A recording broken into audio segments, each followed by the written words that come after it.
ముఖ్యమంత్రి చంద్రబాబు మరోసారి హస్తినకు వెళ్లారు. రాష్ట్ర ప్రయోజనాలు, పెండింగ్ ప్రాజెక్టులు, ఆర్థిక ప్రోత్సాహకాలపై సీఎం కేంద్ర పెద్దలను కలిసి విన్నవించనున్నట్లు సమాచారం.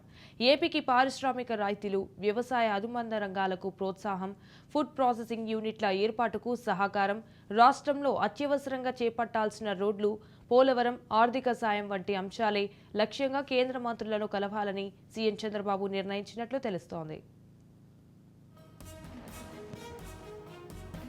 కొన్ని విషయాలు రహస్యం ఉంటేనే మంచిది అని సీఎం చంద్రబాబు తన ఢిల్లీ పర్యటనపై ఆరా తీసిన మంత్రులను ఉద్దేశించి చేసిన వ్యాఖ్యలు సర్వత్రా ఆసక్తి రేపుతున్నాయి. కేబినెట్ సమావేశం అనంతరం మంత్రులతో సమావేశమైన చంద్రబాబు రాష్ట్రంలో పరిణామాలపై పలు సూచనలు చేశారు.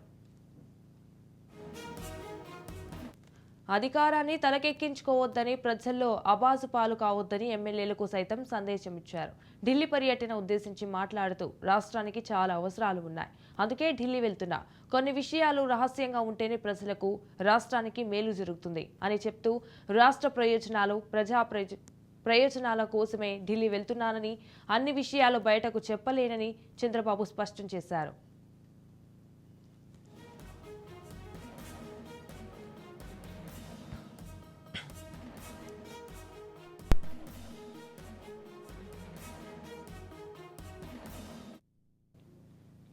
కేంద్ర పథకాలు, ప్రాజెక్టుల నిధులను సద్వినియోగం చేసుకోవడంపై చంద్రబాబు దృష్టి సారించారు. అదే సమయంలో రాష్ట్రానికి పరిశ్రమలు, పెట్టుబడులు ఆహ్వానంపై అధికారులతో సమీక్షలో తరచూ ఆరా తీస్తున్నారు.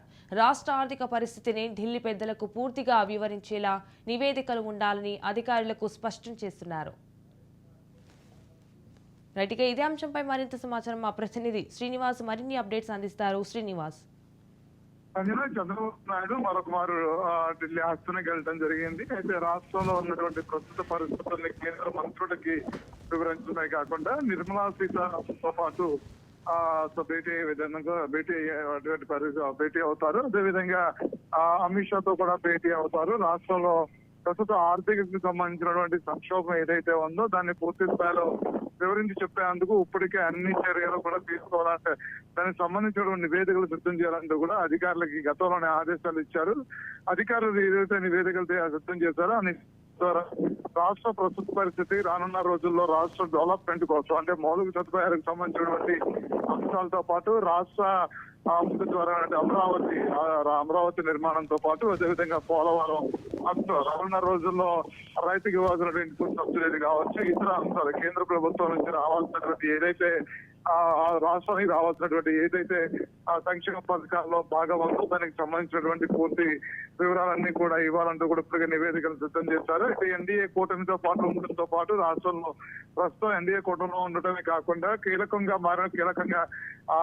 ఎన్డీఏ కూటమిలో కీలక వ్యక్తిగా వ్యవహరిస్తున్న నేపథ్యంలో చంద్రబాబు నాయుడు ఈసారి రాష్ట్రానికి సంబంధించినటువంటి పెద్ద ఎత్తున నిధులు సమకూరేటువంటి అవకాశం ఉందని ఇప్పటికే నడుస్తున్నటువంటి చర్చ. అంతేకాకుండా ప్రస్తుతం రాష్ట్రానికి మొదట్లో కేంద్ర ప్రభుత్వం 2014 ఇచ్చినటువంటి హామీ మేరకు పూర్తి స్థాయిలో కేంద్ర రాష్ట్రానికి ప్రత్యేక హోదా విభజన హామీలో చట్టంలో పొందుకొచ్చినటువంటి ప్రత్యేక హోదా అంశాన్ని తెర మీద తీసుకురాకపోయినప్పుడు కూడా పూర్తిగా రాష్ట్ర ప్రస్తుతం కుంటుపడుతున్న నేపథ్యంలో రాష్ట్రాన్ని ముందు ఆదుకునే విధంగా మౌలికంగా అన్ని అంశాలను ముందుకు తీసుకెళ్లే విధంగా పెట్టుబడులు రావడానికి కావచ్చు, ఇతర అంశాలు ఏవైతే వాటన్నిటి కూడా ముందుకు తీసుకెళ్లే విధంగా పూర్తి స్థాయిలో ప్రత్యేక ప్యాకేజీ ద్వారా రాష్ట్రాన్ని ఆదుకుంటామని గతంలో చెప్పడం జరిగింది. రీసెంట్ గా జరిగినటువంటి సమావేశంలో కూడా ఇటు కేంద్ర జలవనరుల శాఖ సంబంధించిన మంత్రి కూడా పోలవరానికి సంబంధించినటువంటి డయాఫ్రామ్ వాల్ తో పాటు మొత్తం నిర్మాణాన్ని పూర్తి చేస్తామని చెప్పని కూడా చెప్పడం జరిగింది. అమిత్ షా కూడా రాష్ట్రానికి ప్రత్యేక ప్యాకేజీ ఇవ్వడం సత్యం అంటూ కూడా ఆయన కూడా హామీ ఇవ్వడం జరిగింది. అంతేకాకుండా ఇటు మెట్రో కారిడార్ కి సంబంధించిన విషయాలు, రైల్వేకి సంబంధించిన అంశాలన్నింటిలో కూడా పూర్తి స్థాయిలో ముందుంటాము, అన్ని అంశాలను పరిశీలిస్తాము, రాష్ట్రానికి కావాల్సినటువంటి నిధులతో సమీకరిస్తామని చెప్పని కూడా చెప్పినటువంటి నేపథ్యం నిర్మలా సీతారామన్ కూడా బడ్జెట్ లో కూడా పూర్తి స్థాయిలో రాష్ట్రానికి అనుకూలమైనటువంటి రాష్ట్రాన్ని ఆదుకునే విధంగా కూడా బడ్జెట్ పెడతారు. దానికి సంబంధించినటువంటి మరొకసారి హస్తనికి వెళ్ళడం జరిగింది. అయితే పూర్తి స్థాయిలో రాష్ట్రానికి రానున్న రోజుల్లో సహాయ సహకారం జరిగే అవకాశం కనిపిస్తుంది.